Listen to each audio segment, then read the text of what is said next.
Teorias evolutivas. Bom, galera, antes da gente entrar propriamente nas teorias evolutivas, a gente tem que pensar naquilo que as pessoas achavam antes de surgirem as primeiras teorias evolutivas. Então perceba o seguinte, esse cidadão aqui, bonito, é o famoso Aristóteles. Tá? O famoso Aristóteles. E esse outro bonitão aqui é o famoso Linneu, né? O pai da classificação dos seres vivos, que nós chamamos aí, né? O Linneu, sueco Linneu. Então veja que tanto Aristóteles, lá na antiguidade da Grécia, quanto Linneu, né? Eles não acreditavam na evolução. Então perceba o seguinte, olha para mim. Galera, quem não defende a evolução, ele é fixista. Por quê? Porque a evolução nada mais é do que a modificação dos organismos ao longo do tempo. Tá? Os organismos evoluem porque eles se modificam ao longo do tempo. As espécies se modificam, novas espécies são originadas, algumas espécies são extintas, né? Então, essa modificação dos organismos ao longo do tempo é a evolução. Se você não acredita na evolução, você é um fixista. Por quê? Porque você acha que as espécies têm sua forma fixa desde o momento em que elas surgiram, que elas não se modificaram ao longo do tempo. Tanto Aristóteles quanto Linneu, que são super importantes no estudo dos seres vivos, né? Eles eram fixistas. Eles, na verdade, não conheciam as teorias evolutivas. Ainda não tinha aparecido ninguém que tivesse uma teoria suficientemente plausível para explicar a evolução dos seres vivos, as modificações dos seres vivos. Agora, você deve estar pensando aí, bom, eu achava que a pessoa que não é evolucionista, ela é criacionista. Então, perceba o seguinte, falei para você que quem é fixista, né, defende que as espécies são fixas ao longo do tempo, não se modificam. Elas surgiram de uma forma e são assim desde sempre. E esse surgimento dessas espécies, para os fixistas, foi por um evento de criação. Então, o Linneu, ele era criacionista e fixista.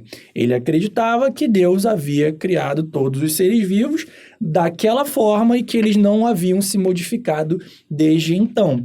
E ele, mesmo assim, foi capaz de criar um sistema de classificação dos seres vivos que nós usamos de grande forma ainda hoje em dia. Né? O sistema de classificação dos organismos criado por Linneu ainda é muito utilizado hoje em dia com as suas devidas modificações em virtude das relações evolutivas que foram sendo construídas, né, pelos estudos principalmente de paleontologia em relação aí aos organismos que nós temos e aqueles que já foram extintos.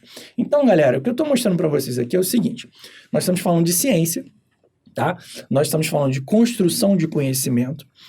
A evolução hoje, ela é um fato, tá? A gente sabe que os organismos se modificam ao longo do tempo, beleza? Então, você falar hoje de fixismo é praticamente você dizer que a gravidade não existe. É a mesma coisa, ok? Então, a evolução existe, mas vejam que em alguma determinada época, os cientistas defendiam o fixismo, não entendiam essa modificação sucessiva dos organismos. Tranquilo? Beleza?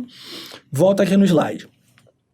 Aí, galera, lá no século XVIII, vai aparecer a figura de Lamarck, tá? A figura de Lamarck, Jean-Baptiste Lamarck, que era um francês, era esse cidadão aqui, era um francês, e ele vai, então, elaborar uma das primeiras teorias sobre a evolução, né, questionando o fixismo. Então, ele fala o seguinte, olha para mim, ele fala que os organismos se modificam ao longo do tempo, no entanto, ele defende ainda a geração espontânea, né? A gente sabe que existia uma corrente nessa época que defendia a geração espontânea, que defendia a abiogênese como forma de os organismos surgirem, né? Imagine só que do nada poderiam surgir seres vivos. Por exemplo, se você colocasse, deixasse no canto de uma sala escura uma camisa suja, toda suada, com um pouco de trigo, né? Aquilo ali, depois de um tempo, surgiriam ratos espontaneamente a partir dessa camisa suja e desse trigo, né? Então, isso era uma das coisas que a geração espontânea defendia, que os seres poderiam surgir a partir da matéria inanimada, tá? Isso foi destruído, né? Essa ideia foi destruída pelos experimentos de Pasteur, né? Que cravou ali a biogênese como a única forma dos seres se reproduzirem e se originarem, tá? Então, um organismo só pode surgir a partir da reprodução de outro organismo, essa é a biogênese, mas veja que Lamarck, mesmo sendo um dos primeiros cientistas a defender a evolução das espécies, ainda acreditava na geração espontânea dos organismos, tranquilo? O que esse cara basicamente falava? O que o Lamarck falava basicamente na sua teoria de evolução? Ele dizia duas coisas. Ele dizia que quanto mais você usasse uma estrutura, mais essa estrutura seria desenvolvida no seu corpo, e quanto menos você usasse, menos desenvolvida ela se tornaria. Essa é a chamada lei do uso e desuso de Lamarck. E, além disso, ele dizia que essas características que eram adquiridas ao longo da vida de um indivíduo poderiam ser transmitidas para os seus descendentes. Resumindo, fazendo uma analogia com algo que nós temos hoje. Hoje nós sabemos que existem características nos organismos que realmente elas se desenvolvem mais com o uso e menos se elas não forem utilizadas. Por exemplo, a musculatura. A pessoa vai para a academia, fica lá fazendo musculação. O que esse uso prolongado da musculação faz? Isso incentiva, né, estimula a produção de mais fibras musculares e a musculatura se desenvolve. Mas eu pergunto a você, se um cara forte pra caramba, né, ele parar de malhar, o que vai acontecer? Essa musculatura vai regredir, né? Beleza. Então, o cara, quando tiver filhos, ele vai ter um filho forte ou ele vai ter um filho com pouca musculatura? Essa característica que ele adquiriu ao longo da vida vai ser passada para os seus descendentes? Se ele perder um braço, o filho dele vai nascer sem braço? Tá? Então, Lamarck mais ou menos acreditava nisso, que as características elas eram desenvolvidas com o uso, elas eram perdidas pelo desuso e elas eram passadas, elas eram transmitidas para os seus descendentes de acordo com essa aquisição ao longo da vida. É daí que vem o exemplo, famoso exemplo que aparece nos livros didáticos, que Lamarck não falou, mas enfim, é um exemplo perfeito da teoria de Lamarck, que é o pescoço da girafa. Vem aqui na imagem. Olha só, então as girafinhas, elas teriam, na verdade, os seus ancestrais com um pescoço curto, tá? Mas, como a vegetação foi ficando escassa e as folhas foram ficando cada vez mais altas, elas precisavam esticar o pescoço para chegar nas folhas. Com isso, esse uso prolongado do pescoço fez com que elas desenvolvessem esse pescoço e passassem isso para os seus descendentes. Essa é uma explicação baseada no lamarquismo, que hoje a gente sabe que está errado nesse ponto, tá certo? Não foi dessa forma que as girafas ficaram pescoçudas. Tá? Do mesmo modo, uma explicação lamarquista para as grandes pernas de aves ali aquáticas seriam também por conta da água, do nível da água, que cada vez era mais alto, fazendo com que essas aves se esticassem mais, isso fez com que suas pernas ficassem cada vez mais longas, e isso foi passando para os seus descendentes. Não é assim que a evolução funciona, mas era isso que Lamarck defendia nas suas duas leis. a lei do uso e do desuso e a lei da transmissão de caracteres adquiridos. Entendeu a jogada? Beleza? Então, esse foi Lamarck. Agora, olha para mim aqui. Pessoal, eu pergunto a vocês, Lamarck foi importante na história da evolução, digamos assim? Foi importantíssimo, na história da biologia foi importantíssimo, né? Ele foi um dos primeiros caras ali a questionarem o fixismo. Porém, né, outros cientistas acabaram mostrando que as leis de Lamarck não eram corretas, não eram cientificamente corretas. E nisso vai aparecer, então, no século XIX, a figura de, volta para o slide, Charles Darwin, ou Darwin, né? Com a sua teoria chamada o darwinismo. Galera, olha para mim. Pessoal, a obra célebre, né, do Charles Darwin é o livro A Origem das Espécies por Meio da Seleção Natural, né? Nesse livro, que eu tive a maravilhosa oportunidade de ler enquanto eu estava na graduação, ele fala basicamente sobre variações entre os indivíduos. E o poder que essas variações têm, né, quando elas representam vantagens para determinados indivíduos no ambiente, no momento. Então, se eu tenho diversas variedades de indivíduos, eles têm características diferentes. E num determinado momento, alguma característica daquelas pode ser mais vantajosa para aquele indivíduo naquele ambiente.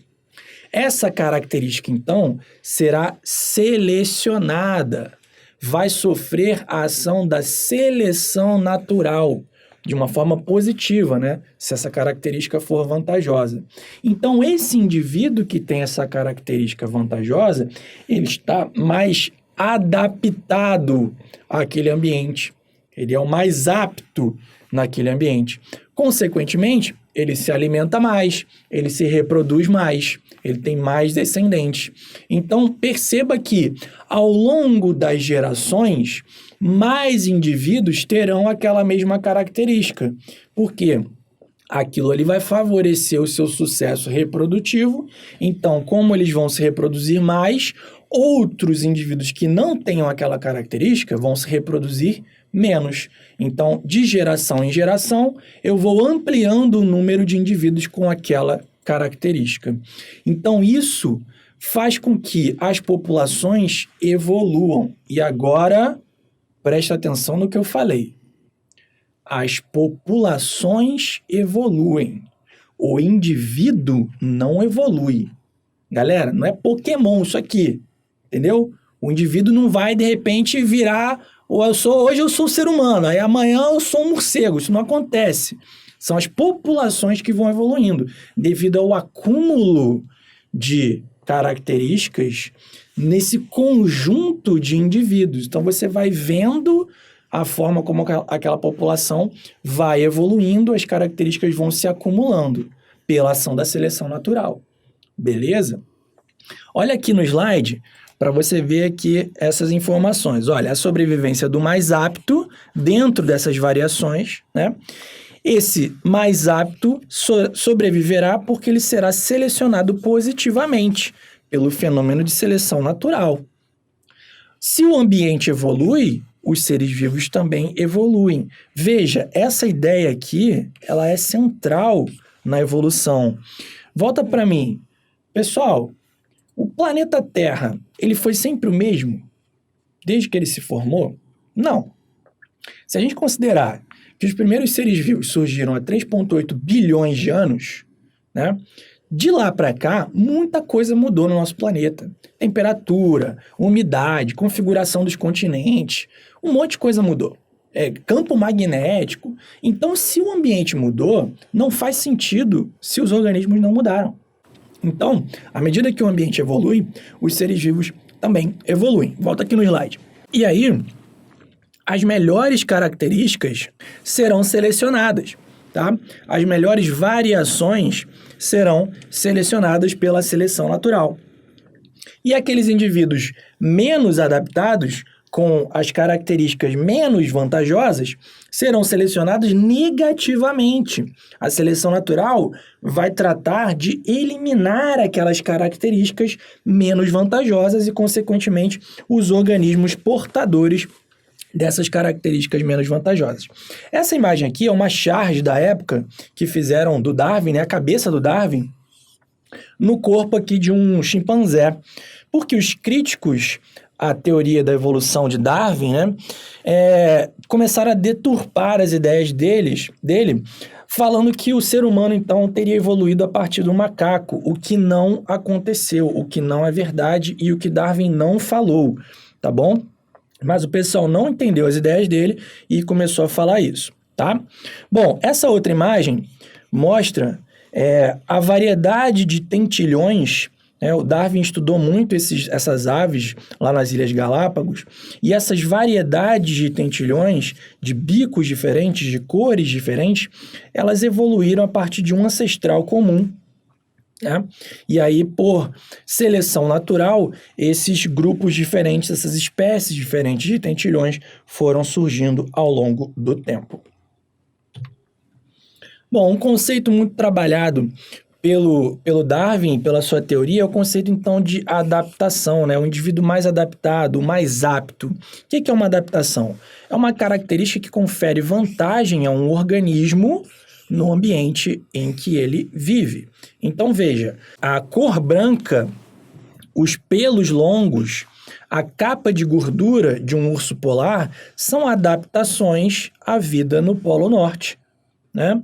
Os espinhos de um cacto, esse corpo, essas folhas modificadas, esse acúmulo de água no cacto, no interior do cacto, são adaptações a ambientes desérticos. E todas essas adaptações foram selecionadas, sofreram a ação da seleção natural. Agora, é importante que você diferencie a adaptação, né, no sentido da evolução. Volta aqui para mim. No sentido da evolução, a adaptação ela é diferente do que às vezes a gente utiliza. Por exemplo, quando a gente fala assim, o jogador foi jogar lá na altitude, lá nos Andes, né, Copa Libertadores, o time vai jogar lá na altitude. Aí o pessoal tem que chegar uns dias antes para poder se adaptar à altitude. Esse adaptar à altitude, no sentido evolutivo da coisa, tá errado. Entendeu? Tá errado. Esse sentido seria aclimatação. Porque a adaptação, pessoal, ela é um processo irreversível. Tá? É um processo que envolve alterações, inclusive, de ordem genética. Tá? Então, a adaptação é diferente de aclimatação. A aclimatação é um processo reversível. O cara vai lá para a altitude, ele se aclimata a essa altitude, ao ar rarefeito. Depois, quando ele volta para o nível do mar, ele sofre uma nova aclimatação, principalmente em relação ao número de hemácias que estão circulando no seu sangue e estão transportando os gases respiratórios, tá bom? Volta aqui para o nosso slide. Essa sequência também mostra bem o que é o conceito de seleção natural. Então, veja que numa população eu vou ter variações nos indivíduos, né? Eu tenho indivíduos aqui castanhos, indivíduos esverdeados, né? Se eu tenho uma modificação no ambiente e o ambiente passa a ter uma cor castanha, os indivíduos de cor castanha têm uma vantagem evolutiva, que se torna uma adaptação nesse momento. Tá? Enquanto que o indivíduo verde, ele tem uma desvantagem, porque ele é mais facilmente visualizado por um predador. Consequentemente, os indivíduos castanhos sobrevivem mais, se reproduzem mais. E aí, olha só, desse primeiro cenário para esse segundo cenário, eu tive evolução, né? Porque essa população passou a ter uma característica diferente. Olha só, apenas um indivíduozinho ali, verdinho. Tranquilo? Agora, o ser humano, como o ser humano é muito esperto, né? A gente começa a conseguir manipular a seleção natural naquilo que a gente chama de seleção artificial. E nós fizemos isso muitas vezes, tá? Ao longo da nossa história. Exemplo número 1. os famosos cachorrinhos. Os cachorrinhos, galera, eles são fruto da seleção artificial, né, de lobos. Olha para mim. Pois é, galera, se você acha que o seu cachorro é um lobo, você tem toda a razão, tá? Porque o seu cachorro realmente é fruto da seleção artificial de lobos, que começaram a se aproximar das populações de humanos lá da pré-história, e aí o ser humano, ao domesticar esses lobos, conseguiu não só criar o cachorro, entre aspas, mas também criar várias raças de cachorrinhos. Então você percebe que tem cachorro grande, cachorro pequeno, cachorro bom para caçar, cachorro de companhia, cachorro lá da neve, cachorro com pelo pequeno, tem tudo quanto é tipo de cachorro. E essas raças, a maioria delas foi obtida por seleção artificial. O que é isso? É você pegar e fazer a reprodução dos indivíduos que você quer. Então veja só, eu tenho lá uma fêmea e um macho. Eles têm filhotes. Aí eu pego os maiores e separo dos menores. Aí eu vou cruzar os maiores com maiores, menores com menores. Beleza. Aí desses maiores eu vou ter 5 filhotes. Aí eu pego os maiores e cruzo entre eles. Aí vou ter mais filhotes. Eu vou refinando a característica. Se eu vou refinando, se eu vou reproduzindo só os grandes com os grandes, eu vou ter cada vez mais indivíduos de tamanho maior. Entendeu? Então é assim que você vai selecionando indivíduos, selecionando características vantajosas para você, tá? Eu quero um cachorro com pelo grande, que seja um cachorro robusto para neve. Então você vai cruzando os cachorrinhos que têm pelo grande, que são mais robustos. Logicamente que tem um lado triste disso também, né? Os cachorrinhos que não têm as características que você quer acabaram sendo eliminados, né? Então o ser humano, ele acabou fazendo o papel da seleção natural, né, voltado para o seu próprio interesse. E isso pode ter consequências ruins também, porque quando você seleciona uma característica, você pode, por tabela, selecionar uma outra característica que não é tão boa assim. Por isso que existem determinadas raças que têm algumas características ruins que são já intrínsecas àquela raça. Por exemplo, o cachorrinho, o salsicha, né? Ele tem aquele corpinho bem compridinho e baixinho, né, as patinhas curtas, porque ele é um cão de caça. Então, ele é mais próximo do solo, ele consegue detectar melhor ali a caça. Mas aquele corpo esticado dá problemas de coluna nesse bichinho. Quem tem salsicha sabe disso, que ao longo dos anos o cachorrinho passa a ter esses problemas na coluna. Então, isso é fruto aí, um efeito colateral dessa seleção artificial. Outro exemplo, olha aqui no slide. Foi a seleção artificial da mostarda selvagem, dando origem a diversos vegetais que hoje a gente come, a couve-flor, o brócolis, né, o repolho. Foi tudo seleção artificial de uma planta ancestral ali, de uma mostarda selvagem, tá bom? A domesticação dessa mostarda. Outro exemplo aqui no rato, né? O rato de laboratório e o rato de esgoto são exatamente o mesmo bicho, são a mesma espécie. Só que os ratos de laboratório foram selecionados artificialmente, apenas os albinos sendo reproduzidos, né? E os marronzinhos sendo descartados. Entendeu? Então, para que isso? Para você ter um animal que seja mais fácil de você diagnosticar alguma doença, de você ver alguma diferença na pelagem dele, entendeu? Então, por isso que foram selecionados os ratinhos albinos, né? E o milho também sofreu uma grande domesticação, né? Isso aqui seriam os ancestrais, ó, o macho e a fêmea, e aí no que a gente tem hoje, ó, a planta fêmea ali com essas sementes bem grandes, justamente por conta dessa característica do milho servir para a nossa alimentação. Bom, aí a gente viu que no século XVIII a gente teve a teoria de Lamarck. Volta aqui para mim. O lamarckismo. No século XIX surge o darwinismo. Porém, pessoal, Darwin, apesar de fazer um golaço, né? O Darwin fez um golaço. Ele mandou lá a seleção natural. Caraca, ele resolveu ali um problema que existia para a gente entender como é que estava rolando essa evolução, como é que as características permaneciam nas populações, né? Como é que elas conseguiam aumentar a sua frequência na população. Porém, o Darwin não explicou como essas variações surgiam nos indivíduos. E é aí que no século XX vai aparecer a teoria sintética da evolução, também chamada de neodarwinismo, que juntou os conhecimentos, a teoria evolutiva de Darwin, com os conhecimentos de genética, juntou as duas coisas, e aí passou a explicar de que forma essas variações surgem nos indivíduos e podem ser ali o alvo da seleção natural. Então, olha aqui no slide. Seria uma resposta a essa falha na teoria de Darwin. Então, surgiu a teoria sintética da evolução, também chamada de neodarwinismo, tá? Muito ali em virtude dos avanços no estudo da genética, tá?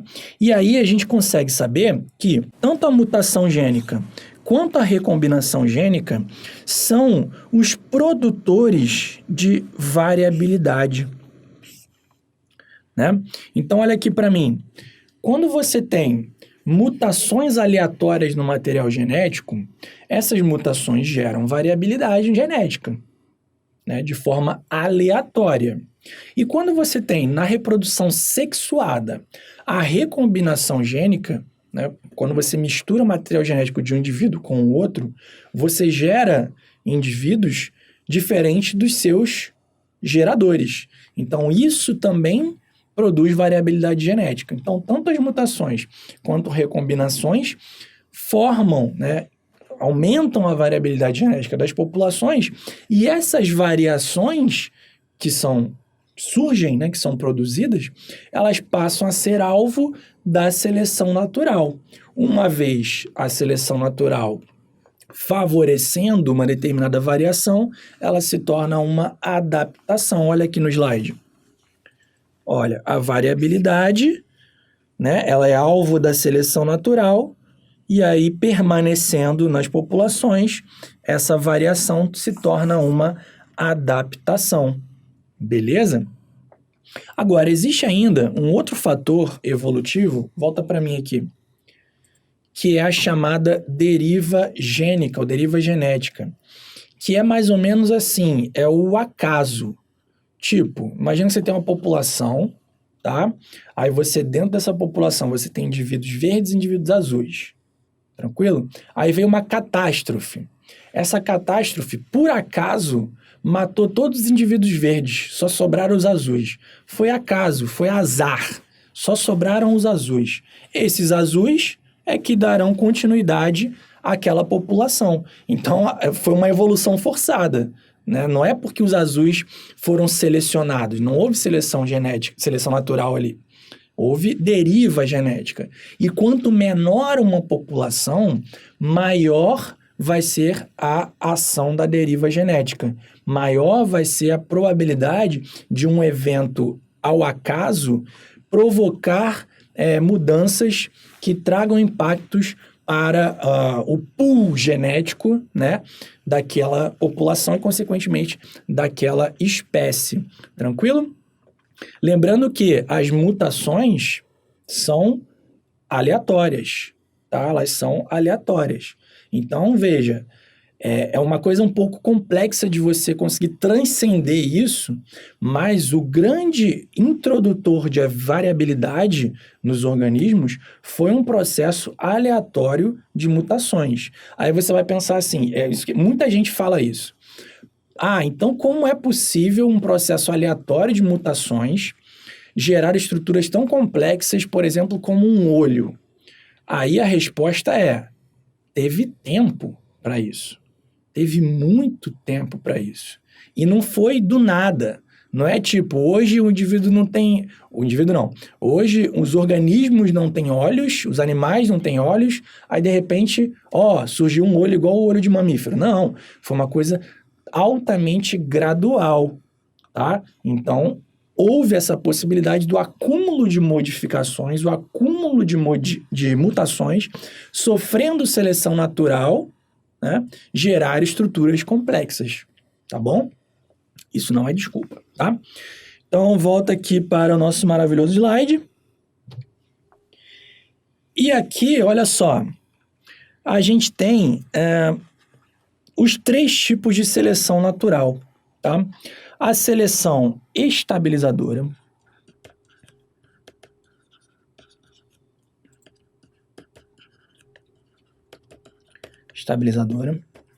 a seleção direcional e a seleção disruptiva.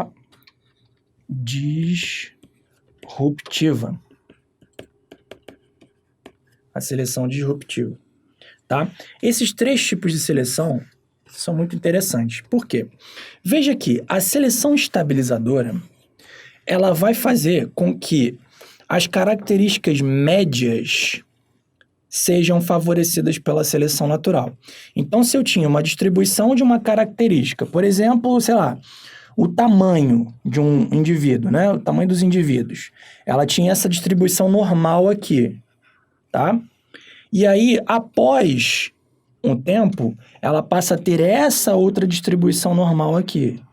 Ou seja, houve uma diminuição dos extremos, porque os valores médios têm maior vantagem adaptativa. Olha aqui para mim. Exemplo de seleção estabilizadora é o que nós temos no tamanho dos bebês. Porque, veja só, se o bebê for muito pequenininho, né, ele vai ter uma menor probabilidade, se ele nascer muito pequenininho, ele tem uma menor probabilidade de sobrevivência. Se o bebê for muito grandão, ele também vai trazer problemas na hora do parto. Então, a seleção estabilizadora faz com que os bebês tenham ali uma faixa de tamanho que é mais vantajoso que eles estejam na faixa média, nem muito pequenos, nem muito grandes. Então, esse é um exemplo de seleção estabilizadora, tá? Volta aqui no slide. O segundo, que é a seleção direcional, vai favorecer um dos extremos de uma característica. Olha, há uma tendência evolutiva na direção extrema, tá? Aqui, ó. Então, aqui eu posso dar um exemplo do pescoço da girafa, né? Olha aqui para mim. Então, eu falei do pescoço da girafa com a explicação lamarckista, que a gente sabe que está errada. A explicação darwinista, né, ela seria pela seleção natural. Então, veja que as girafinhas ancestrais tinham o pescoço pequeno, mas naturalmente, na população, algumas tinham o pescoço um pouco maior.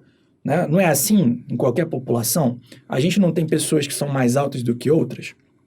As girafas também.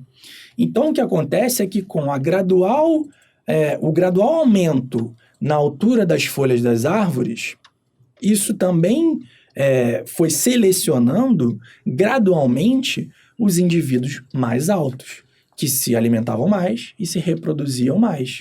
Entendeu? Então, isso foi um processo gradativo até que as girafas, né, ficaram com um tamanho de pescoço enorme, na verdade, por conta da seleção natural, por conta da seleção dos indivíduos que tinham o pescoço mais alto. Então, não é que elas esticaram o pescoço e passaram isso para os filhos, não.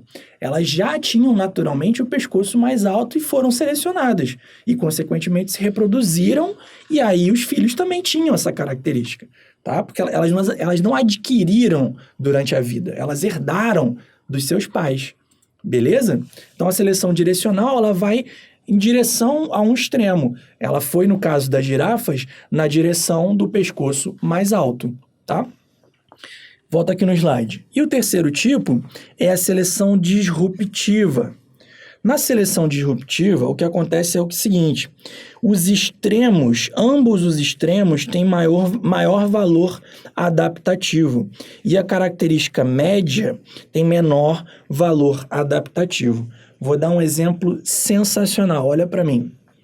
Imagina que eu tenho uma espécie de coelhinho que ela tem 3 possibilidades de cores. Ela pode ser preta, ela pode ser branca, ela pode ser cinza, tá? Então, eu tenho um gradiente. Eu tenho aqui 3 características, né? Preta, cinza e branca. Concorda comigo que preto e branco são extremos e cinza está no meio, seria a condição ali do meio, né? Agora, imagina que no ambiente onde esses coelhos estão, você tenha rochas pretas e você tenha rochas brancas. O coelhinho preto vai se esconder atrás da rocha preta e não vai ser predado. O coelhinho branco vai se esconder atrás da rocha branca e não vai ser predado. E o coelho cinza? Não vai se esconder em lugar nenhum. Porque se ele ficar atrás do preto ou do branco, ele vai ser visto pelo predador de qualquer jeito.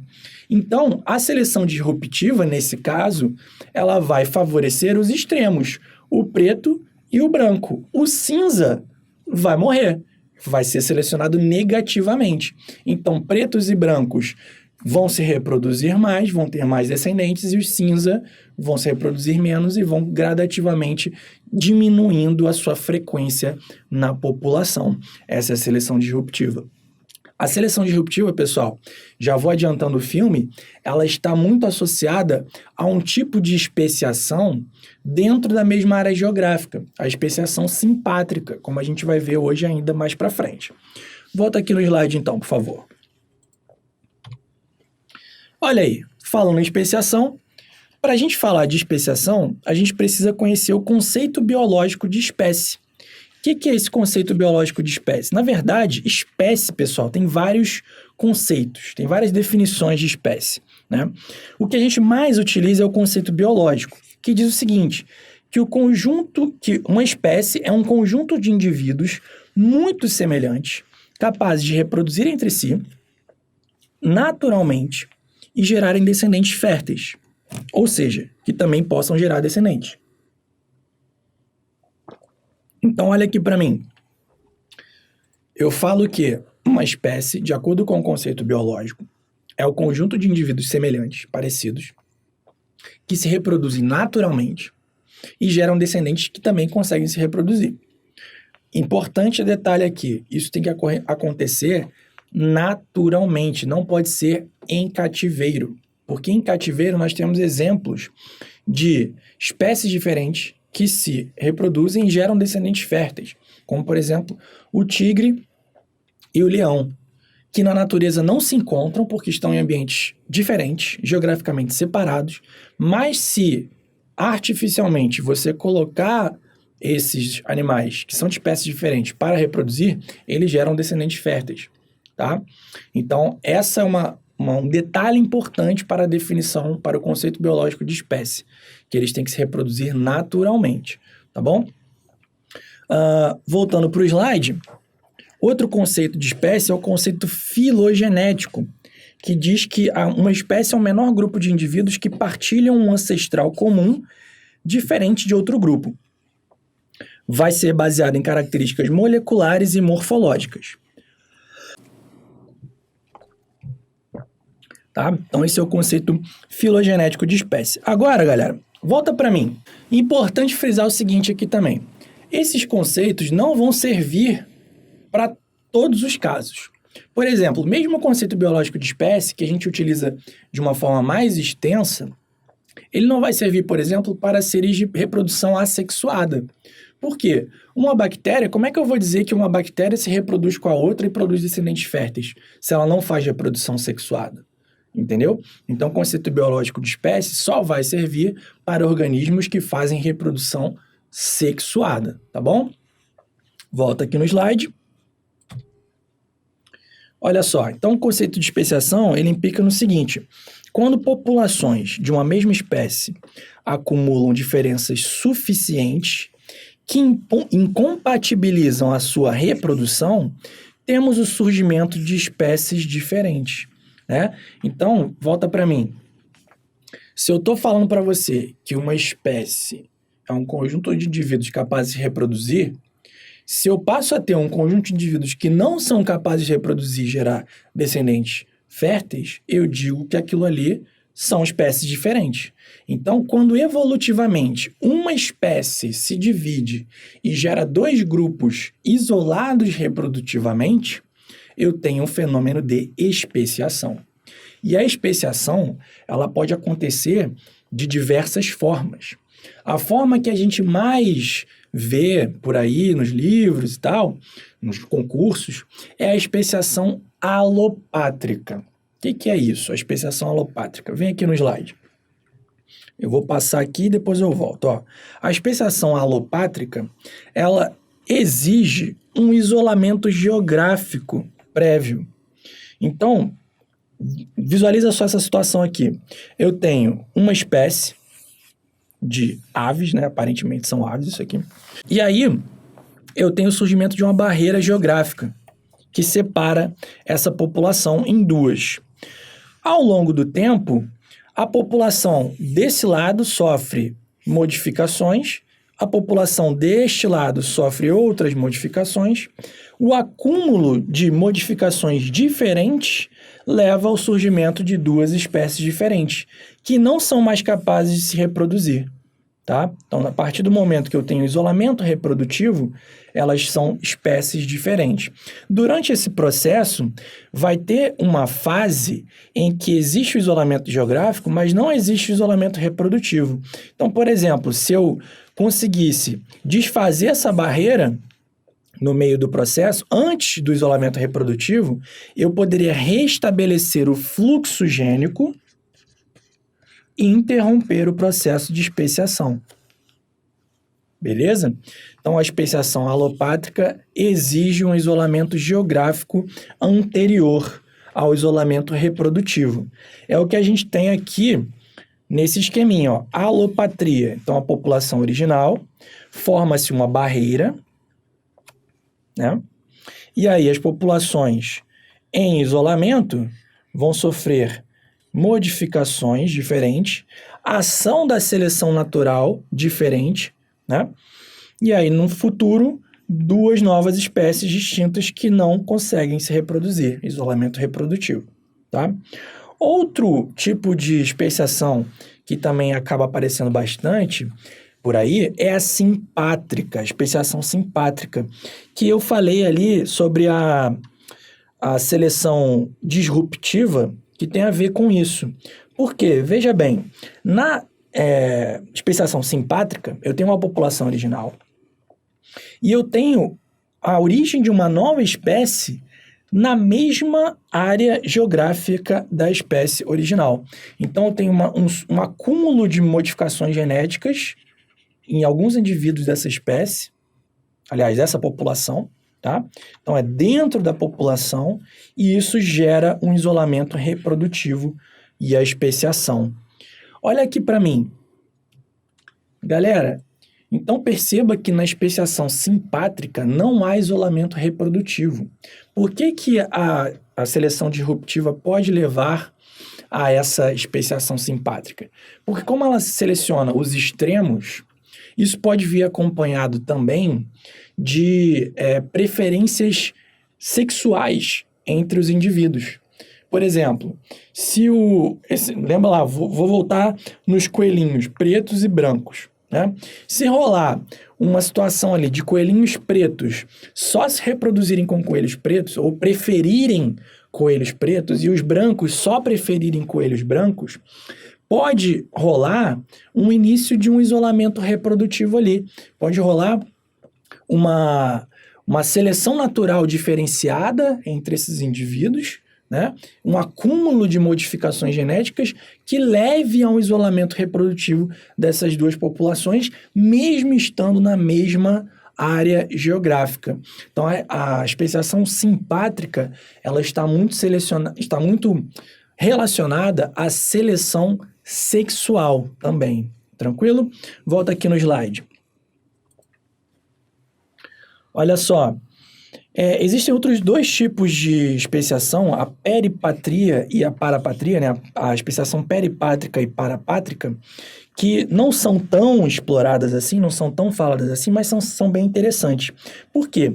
Na especiação peripátrica, uma pequena população ela é isolada de uma população maior, né? E aí isso pode levar a uma especiação também. Só que nesse caso, como a população é bem pequena, volta aqui para mim. Como a população é bem pequena na especiação peripátrica, população que se separa da população original, ela vai sofrer influência de alguns fatores evolutivos, como a deriva genética, porque é uma população pequena, então a influência da deriva genética pode ser maior nela. E o efeito do fundador. O que é o efeito do fundador? Quando eu tenho um número pequeno de indivíduos que vão fundar uma nova população, concorda comigo que os descendentes dessa população terão as características desse pequeno número de indivíduos? Então, esse efeito do fundador também acaba tendo ali um impacto no surgimento de novas espécies, na especiação, muito em virtude ali daquele pequeno número de indivíduos, ou seja, de uma diminuição na variabilidade genética daquela população, tá? Então, essa é a especiação peripátrica. Já a especiação parapátrica vai ter uma separação geográfica parcial, tá? Não chega a ser uma separação total, não é uma alopatria, é uma parapatria. Então, você tem ainda um certo fluxo gênico entre indivíduos das duas populações, tá? Mas isso não é suficiente para impedir que aconteça a especiação ali, tranquilo? Mas, sem sombra de dúvidas, pessoal, a forma mais falada de especiação é a especiação alopátrica e é a mais fácil de compreensão também, porque ela envolve uma separação, um isolamento geográfico completo antes do isolamento reprodutivo. Volta aqui no slide, por favor. Olha aqui, essas duas imagens, elas respectivamente, né, retratam também uma especiação alopátrica e uma especiação simpátrica. No caso da alopátrica, o que eu tenho é um vale, onde eu tenho uma espécie de planta, e esse vale é ocupado por água, separando a população da margem direita da margem esquerda. E aí, esse sucessivo acúmulo de modificações genéticas pode levar à especiação, surgindo uma espécie do lado direito e uma espécie do lado esquerdo, especiação alopátrica. Nesse caso aqui, da direita, é uma especiação simpátrica, porque esses dois passarinhos aqui, né, inicialmente da mesma espécie, né, estavam numa mesma população, porém, aves com bicos menores se alimentam de sementes macias, de maneira mais eficiente. E aves com bicos maiores podem quebrar sementes duras. Então rola aqui uma seleção disruptiva, porque as aves com bicos médios não são especialistas nem em sementes macias e nem em sementes duras. Então a seleção vai favorecer os extremos e essa ação aqui disruptiva pode levar então a uma especiação simpátrica, uma vez que esses indivíduos podem preferir apenas uns aos outros para reproduzir, né? É aquela relação com a seleção sexual que eu falei, né? Seleção sexual, tá? Excelente. Agora, galera, olha só. A gente tem duas formas, além dessa especiação que eu falei para vocês, volta aqui para mim. Além dessa especiação que eu falei para vocês aqui, surgindo dois grupos diferentes, né? Existe ainda uma outra maneira de você ter espécies surgindo sem a cladogênese, sem a separação de grupos diferentes. É uma espécie acumulando modificações suficientes para que ela seja diferente daquela espécie ancestral, né?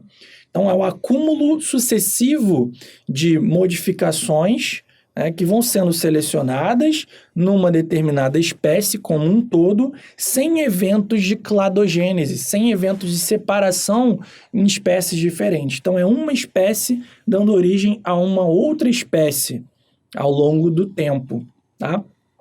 A esse tipo de especiação, a gente chama de anagênese. Anagênese. E a anagênese, ela envolve, então, modificações graduais e lentas nas espécies, tá? Essa anagênese, ela está associada a uma forma de evolução chamada gradualismo, que seria, então, uma evolução lenta, um acúmulo lento de modificações ao longo das gerações. Ela se opõe, então, à cladogênese, que é justamente esse evento de separação. Clado significa grupo, né? Então, quando você tem a cladogênese, é o surgimento de novos grupos. Então, quando eu ramifico uma espécie ancestral dá origem a duas novas espécies, eu tenho um evento de cladogênese, né? E a cladogênese, ela está associada a uma outra teoria evolutiva, né, em oposição ao gradualismo, que seria a teoria do equilíbrio pontuado, aonde as espécies passariam por um bom tempo em estase evolutiva, ou seja, sem sofrer muitas modificações, e em alguns pontos específicos surgiriam ali clados, né? Então haveria momentos de uma velocidade evolutiva maior, dando origem aos novos clados e à especiação. O que a gente hoje entende é que, na verdade, a evolução parece mais ser uma mistura do gradualismo com o equilíbrio pontuado, de anagênese com cladogênese, que é justamente o que mostra essa imagem aqui, ó. Então, nesse momento aqui, a espécie ancestral está acumulando modificações, né, naquilo que a gente chama de anagênese. E aqui eu tenho um evento de cladogênese, dando origem a duas novas espécies, que podem continuar acumulando suas modificações, né, dando aí o que a gente chama de anagênese novamente, tá bom? Então é assim que a evolução provavelmente vai funcionando.